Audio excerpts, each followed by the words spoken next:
The Journal of Combat Actions of the Voronezh Front for August 1943 opens with dry summaries of the expenditure of fuels and lubricants and ammunition of the first combat load. On the table of Commander Nikolai Fedorovich Vatutin lay a report on the condition of the armored vehicle park of the 1st Tank Army, which stated that as of July 30th, the readiness of the machines was 98%. In the columns of technical condition were listed 611 T-34 tanks and 161 light T-70 vehicles. This paper power was to become the steel battering ram of Operation Rumyantsev, whose goal was the final crushing of the enemy's Belgorod-Kharkov grouping.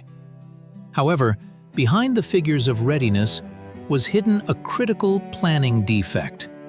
The depth of engineering reconnaissance did not exceed 3 kilometers from the front line, and the density of German minefields in the offensive zone reached 2,500 mines per linear kilometer of front. The economic potential of the sides at the beginning of August 1943 demonstrated the ultimate tension of resources. Soviet industry reached the peak of production of T-34 tanks with 76mm guns, but the quality of armored steel and transmissions remained uneven due to accelerated tempering cycles. The enemy, in the person of the 4th Tank Army of Hermann Hoth and the Kempf Operational Group, had a smaller number of equipment units, but possessed a qualitative advantage in anti-tank defense means. German units were saturated with 75mm anti-tank guns, Pak-40, and heavy 88mm anti-aircraft guns converted to direct fire mode. The Wehrmacht's supply lines relied on the developed railway network of the Kharkov hub, which allowed transferring reserves at a speed of 150 to 200 kilometers per day. Soviet logistics depended on the condition of dirt roads, which after summer rains turned into difficult passages for wheeled transport, limiting the delivery of shells to 30% of the daily norm. On August 3, 1943, at 5 o'clock in the morning, artillery preparation began. Up to 230 artillery barrels fell on every meter of front. At 8 o'clock in the morning, units of the 5th Guards Tank Army and the 1st Tank Army went on the offensive. Vatutin demanded from the corps commanders not to get involved in protracted battles for strong points, but to bypass them, striving for a deep breakthrough into operational depth. Directive number 00448 prescribed the 1st Tank Army by the end of August 5th to capture the Bogodukov area, having covered more than 100 kilometers in 2 days. This decision ignored the data from troop reconnaissance about the presence of prepared cutoff positions and dug-in Panther tanks from the Grossdeutschland division. Here the first discrepancy in archival sources is revealed. In the report of the Voronezh Front headquarters, it was stated that the enemy's anti-tank defense in the Tomarovka sector was completely suppressed. At the same time, the Combat Journal of the 31st Tank Corps records the loss of 32 vehicles within the first 4 hours of the battle, precisely from the fire of camouflaged batteries, which, according to the front's reports, were considered destroyed. The command ignored the fact that German sappers used a new mining scheme, checkerboard pattern, with combined charges, where under the anti-tank mine T-35, an anti-personnel trap mine was installed. This precluded quick clearing of passages by tank descents without involving specialized engineering units, which lagged behind the advancing columns by 12 hours due to a shortage of motor transport. By August 6th, the pace of the advance had begun to slow. The 1st Tank Army, under the command of Mikhail Yefimovich Katukov, had entered an operational void created by the withdrawal of the German forward units. Vatutin interpreted this as a sign of the enemy's front finally collapsing. He issued an order to increase the marching speed to 15 kilometers per hour. The tank brigades moved along the roads in columns, without flank security or proper air support. At this time, the German command concentrated a strike fist in the Akhtirka and Bogodukov area from 3 SS divisions: Totenkopf, Das Reich, and Viking. In total, they numbered about 400 tanks and assault guns, including 48 heavy Tiger tanks.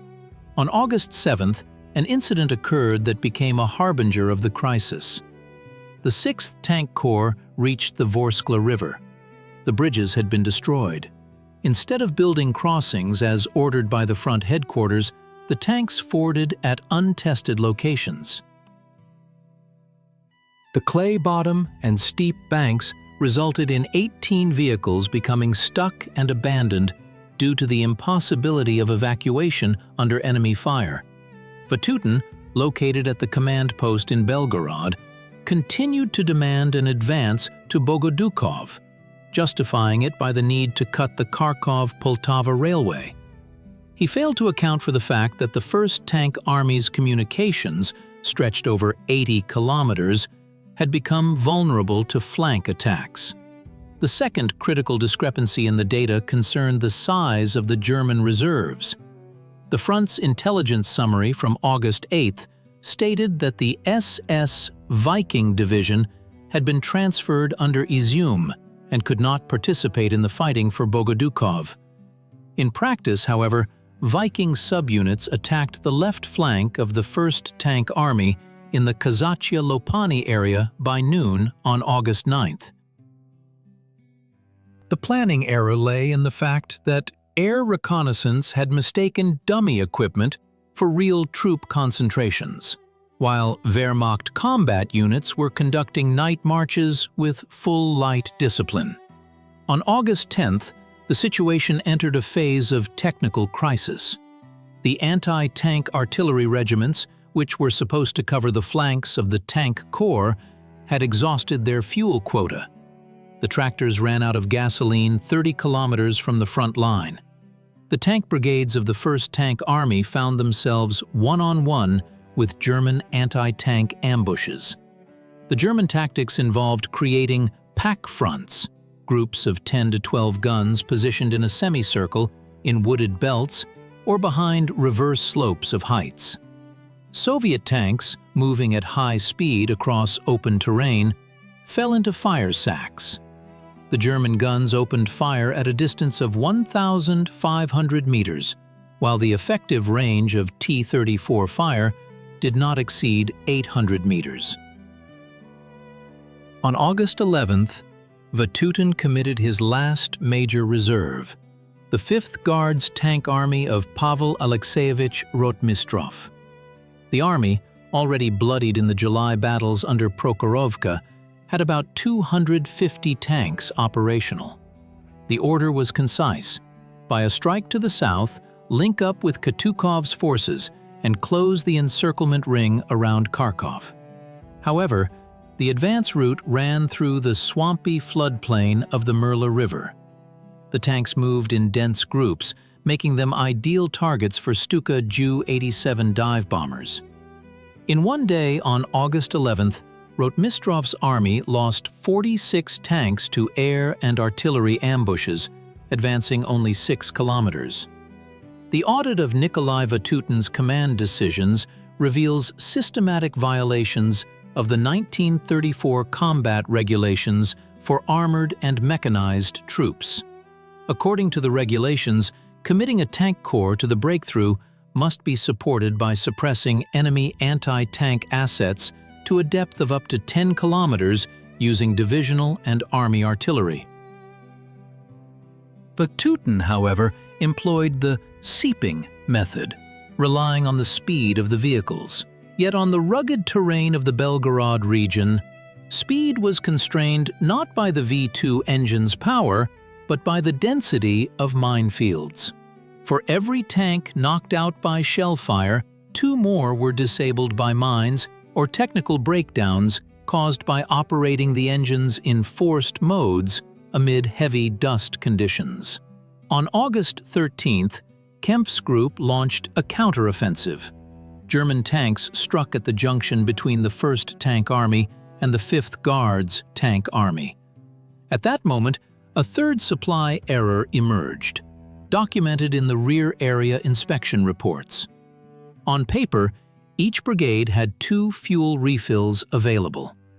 In reality, due to the lack of tankers, the fuel was stored in barrels at depots 100 kilometers from the front. Tank crews were forced to siphon remnants of fuel from knocked-out vehicles just to keep a single platoon moving per company. This led to a loss of maneuverability. In the area of heights 201 and 4, a battle erupted where 30 Soviet tanks were encircled by 12 Tigers. Unable to maneuver in the narrow defile between ravines, the Soviet crews had to engage from stationary positions, turning them into sitting targets. In this clash, 186 tankers fell in combat over 40 minutes, and 24 tanks were burned out. By August 15th, the Voronezh front's armored vehicle losses had reached critical levels. Some brigades were left with just 3 to 5 operational tanks. Total losses from August 3rd to 15th exceeded 800 units of equipment. These figures are comparable to those from the defensive phase of the Kursk salient, but here they were incurred during an offensive operation. In his reports to Stavka, Vatutin attributed this to the unprecedented concentration of enemy tank forces, even though radio intercept data and prisoner interrogations showed that the overall number of German tanks was 3 times lower than the Soviet one. The high losses stemmed not from the enemy's numbers, but from the method of employing our own forces, frontal assaults on fortified resistance nodes without reconnaissance or engineer support. Special attention should be paid to the topographic aspects of the operation. The Bogodukov area is riddled with small rivers, gullies, and wooded patches. The maps used by mid-level commanders were on a scale of 1 to 100,000 and dated from the 1930s. They did not mark the new irrigation canals or anti-tank ditches dug by German labor battalions at the start of 1943. Tank columns frequently ran into natural obstacles, becoming easy prey for mobile German tank hunter groups armed with Faust Patron launchers, which were only beginning to see mass use on the front. The technical examination of knocked-out vehicles from the 1st Tank Army, conducted by the People's Commissariat of Defense Commission at the end of August, revealed that 60% of hits on T-34 tanks were to the side at a 90-degree angle. This confirmed that the tanks were repeatedly falling into ambushes set up on their flanks. Front Commander Vatutin, eager for sensational headlines in Sovinformburo reports about capturing yet another town, ignored Katukov's dispatches urging a halt to the offensive for regrouping and bringing up the rear. Speed was placed above the survivability of the troops. On August 16th, the situation near Aktyrka escalated to the extreme. The German Grossdeutschland Division launched a counterstrike against units of the 27th Army, which were supposed to support the tank crews. The infantry, lacking sufficient anti-tank rifles and artillery, began to withdraw. The tank subunits found themselves cut off from supplies of food and ammunition. The archives preserve a radiogram from the commander of the 31st Tank Brigade. No shells, no fuel, surrounded, fighting with the last grenades. By the morning of August 17th, the brigade had ceased to exist as a combat unit. An analysis of ammunition expenditure from August 10th to 20th shows that up to 540 76mm shells were spent per destroyed German tank. This low efficiency was explained by the fact that firing was conducted on the move against camouflaged targets. German gunners, using Zeiss optics and shooting from stationary positions, hit their targets with the first or second shot at ranges up to 1,200 meters. The difference in technical equipment and tactical training of the crews, under conditions of Vatutin's hasty offensive, became a fatal factor. On August 18th, the Supreme High Command Headquarters expressed dissatisfaction with the pace of advance and the level of losses. Vatutin was reprimanded for his unacceptably negligent attitude toward the use of armored forces. In response, the general issued an order for an even more resolute offensive, attempting to turn the situation around through sheer mass. This led to repair companies and training battalions being thrown into battle. By August 20th, the number of vehicles knocked out exceeded 1,000 units. Of these, about 400 required major overhaul at rear factories, effectively removing them from participation in the 1943 summer campaign. From an economic perspective, in 2 weeks of Operation Rumyantsev, the Voronezh front burned through the equivalent of the monthly output of 3 major tank factories. Yet the strategic objective, the rapid capture of Kharkov and the encirclement of 5 German divisions, was not achieved on schedule. Kharkov was abandoned by the Germans only on August 23rd, when a threat to their rear arose from Konev's steppe front, which operated more cautiously, advancing behind a powerful artillery fire barrage. A critical audit of Vatutin's actions during this period allows the conclusion that his command style was based on the 1930s concept of deep operation, which assumed ideal conditions, a suppressed enemy defense, and unlimited resources. Under real Wehrmacht counteraction, which retained high discipline and firepower, this concept led to unjustified expenditure of the material technical base. The commander's impatience, manifested in constant shouts of "Forward!"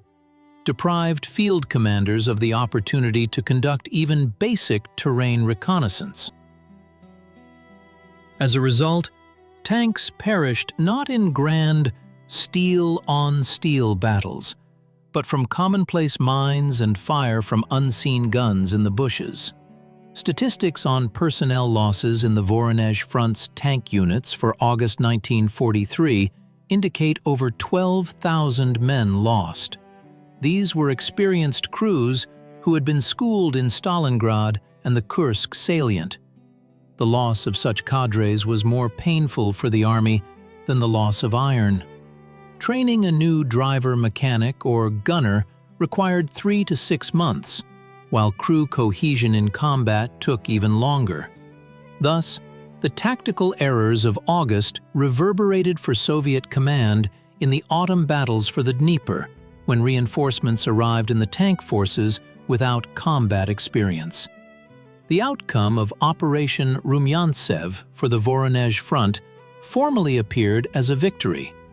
Territory had been liberated, the enemy had retreated.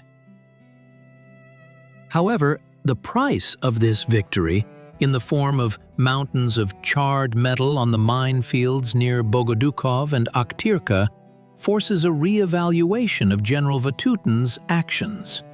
He demonstrated an ability for large-scale thinking, but failed the test of tactical flexibility and resource preservation. Instead of a surgically precise strike, what resulted was a methodical grinding down of his own forces against the enemy's organized defense.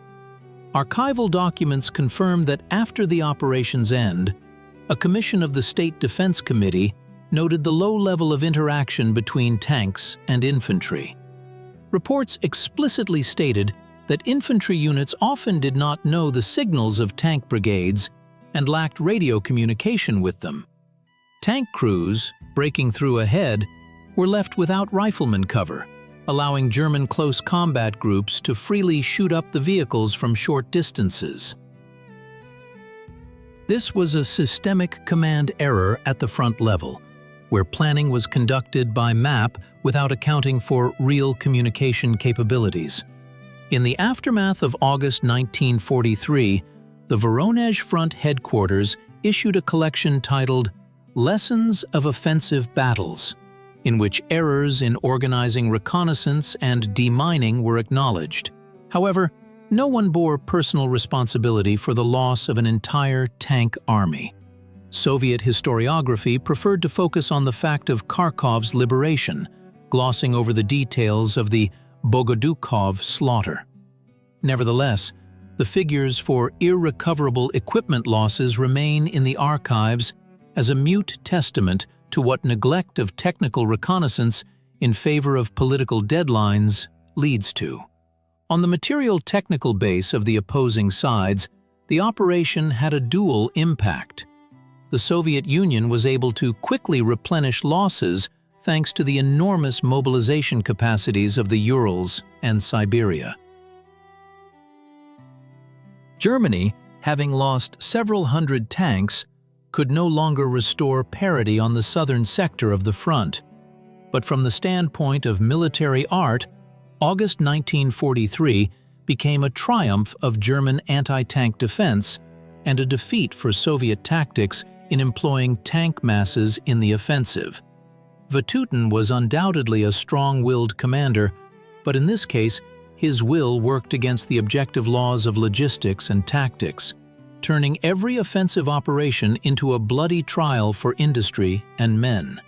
Examining the chronology of events from August 3rd to 23rd, we see a consistent degradation of the combat effectiveness of Soviet tank corps. If on August 3rd they were formidable formations, by the 20th they had become scattered groups of vehicles deprived of centralized command and supply. This process was managed not by the enemy, but by the front's own headquarters, which continued to drive exhausted units into the void of minefields. Operation Rumyantsev entered history as an example of how strategic success can be devalued by tactical incompetence and unwillingness to reckon with the real situation on the battlefield. In the end, the borders shifted westward, but the operational density of Soviet troops decreased due to enormous losses in equipment. The German command managed to preserve the core of its SS tank divisions, which, having retreated, retained combat effectiveness and later inflicted a series of painful strikes in the Kiev area. This became a direct consequence of Vatutin's failure to encircle and destroy Gott's grouping near Bogodukov, allowing it to exhaust the Soviet tank armies and withdraw in an organized manner to new lines. The dry statistical outcome of the operation is not only square kilometers of territory, but also an efficiency coefficient, which in August 1943 for the Voronezh Front turned out to be critically low. The specifics of tank force operations under conditions of high minefield density required allocating up to 30% of time resources to engineering preparation. Vatutin allocated no more than 5% of time for this before the attack. The result was a halt in the offensive at the most critical moment, when German reserves had not yet arrived, but Soviet tanks had already been blown up on mines or bogged down in unidentified swamps. This experience was paid for with the lives of thousands of tankers, whose names today appear on the lists of those fallen in the battle for the liberation of the Kharkov region. The technical accuracy of describing the events requires noting that the consumption of spare parts for V2 engines in August exceeded all norms by 4 times. Tanks were operated at the limit of their capabilities without carrying out scheduled maintenance. This led to mass failures of equipment on the march. Up to 20% of losses in operational reports were listed as technical wear, which in reality was the consequence of orders for forced marches of 50 to 70 kilometers per day along dusty steppe roads without changing air filters. In conclusion of the analysis, it must be noted that Vatutin's command style, oriented toward speed, in the conditions of 1943, was justified only partially. Without proper artillery and engineering support, this speed turned into a method of rapid destruction of one's own reserves. Operation Rumyantsev vividly demonstrated that even with significant numerical superiority, ignoring the basics of tactics and reconnaissance leads to losses that threaten the overall strategic plan.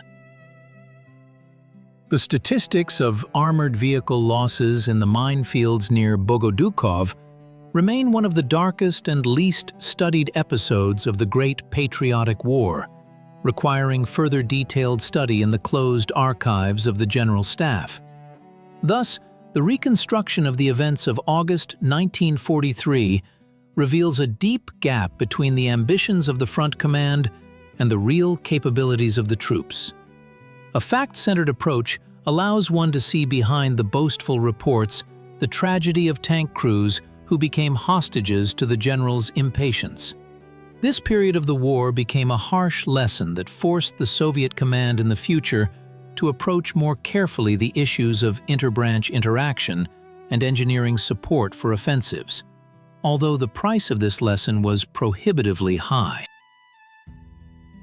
The coordinates of the sites of mass tank destruction, the environs of Tomarovka, the heights near the Vorskla River, the outskirts of Bogodukov, have forever entered history as evidence of the utmost strain on human and technical forces.